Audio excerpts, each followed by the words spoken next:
Hi friends, welcome to my YouTube channel CA Joyam, and today we will discuss the proposed new ITR form from the Government of India. A few pointers on the proposed form.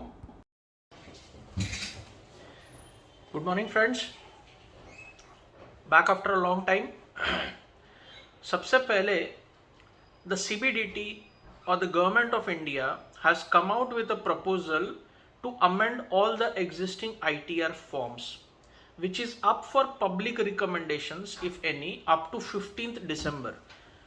But it is expected to be launched from financial year 2022-2023, that is from the current financial year. If accepted, more or less it will go through. Now it simplifies the filing of the income tax return. इसमें जाने से पहले इसके बाद जो slide आएगा उसमें various details है. दो चीजें मैं आपको अवेयर कराना चाहता हूं. Number one, Supreme Court judgment now says that a reassessment of income tax based on change of assessing officer is not valid.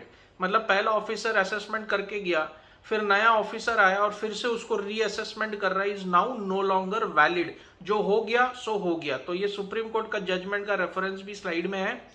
और आप लोगों को वैसे जनरली पता है कि ITR 1 to 7 होता है, तो फिर भी आपके जस्ट एक जनरल नॉलेज के लिए जिनको रेफर करना है, ITR 1 to 7 किस किस चीजों के लिए यूज कर सकते हैं वो मैंने पहले 3 पावर पॉइंट प्रेजेंटेशन स्लाइड्स में डाला हुआ है, आप रेफर कर सकते हैं. नाउ वापस आते हैं अपने नए proposed amendments to ITR form. ITR 1 to 6 को क्लब करने का प्रपोजल है. ITR 1 to 6 क्लब करने का प्रपोजल है. ITR 7 एज इट इज चालू रहेगा. ITR 7 deals with returns to be filed under section 139 4A, 4B, 4C and 4D. Political parties, trust, societies, ये सब का है. उसका भी डिटेल उस स्लाइड में दिया हुआ है आपके रेफरेंस के लिए. ITR 1 to 4 can be continued simultaneously. Tax payers उसको बाई चॉइस फाइल कर सकते हैं इस फाइनेंशियल ईयर में.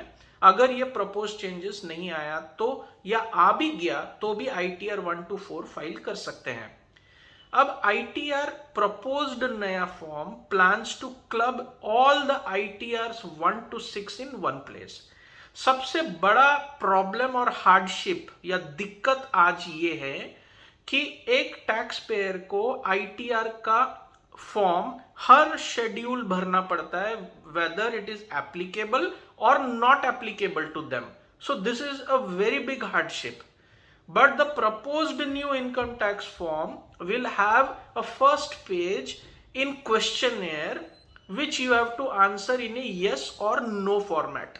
अगर yes है कोई पर्टिकुलर क्वेश्चन तो उससे संबंधित शेड्यूल ओपन होगा और आपको वो भरना पड़ेगा. अगर नो नो नो नो है तो कोई शेड्यूल ओपन नहीं होगा, आप एज इट इज प्रोसीड कर सकते हैं.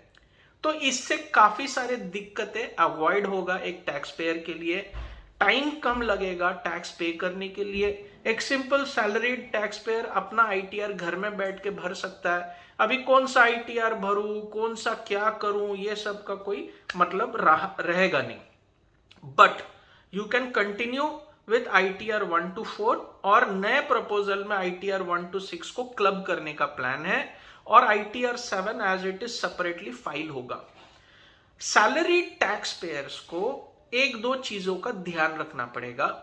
If you are claiming a foreign tax credit from those countries with which India has got a double tax avoidance treaty, that is a DTAA, then you have to separately mention this. उसका एक schedule अलग से दिया गया है.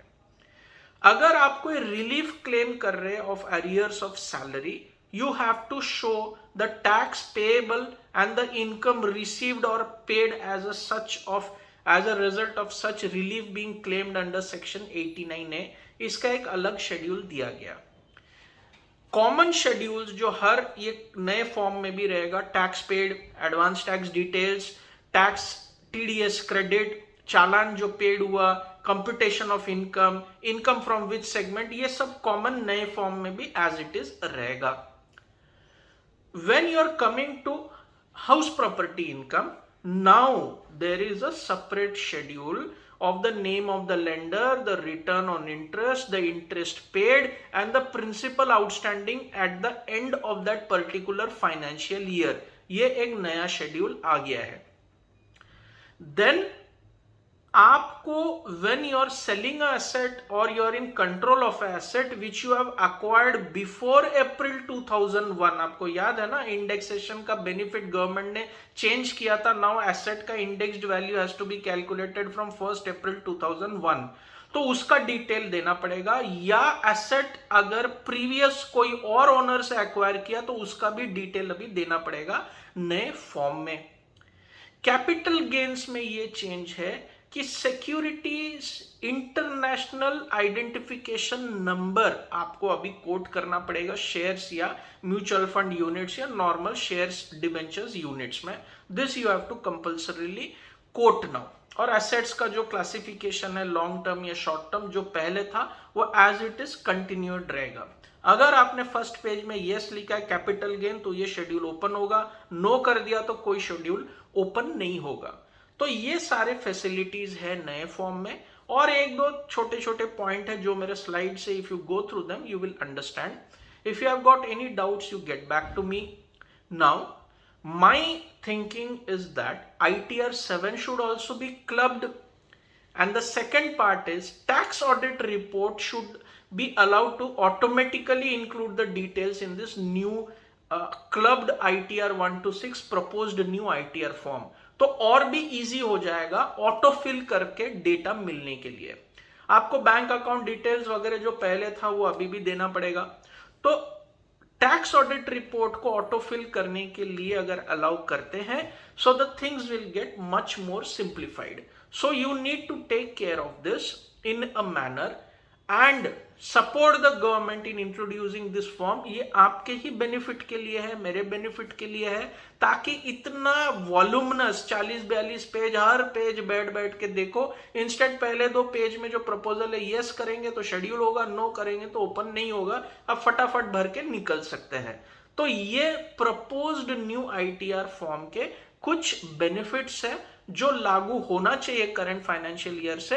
Anyway if it takes time they will announce it in the budget and next year the project will come up. So this is for your knowledge the upcoming proposed new ITR common form. Thank you and have a nice day and have a nice weekend.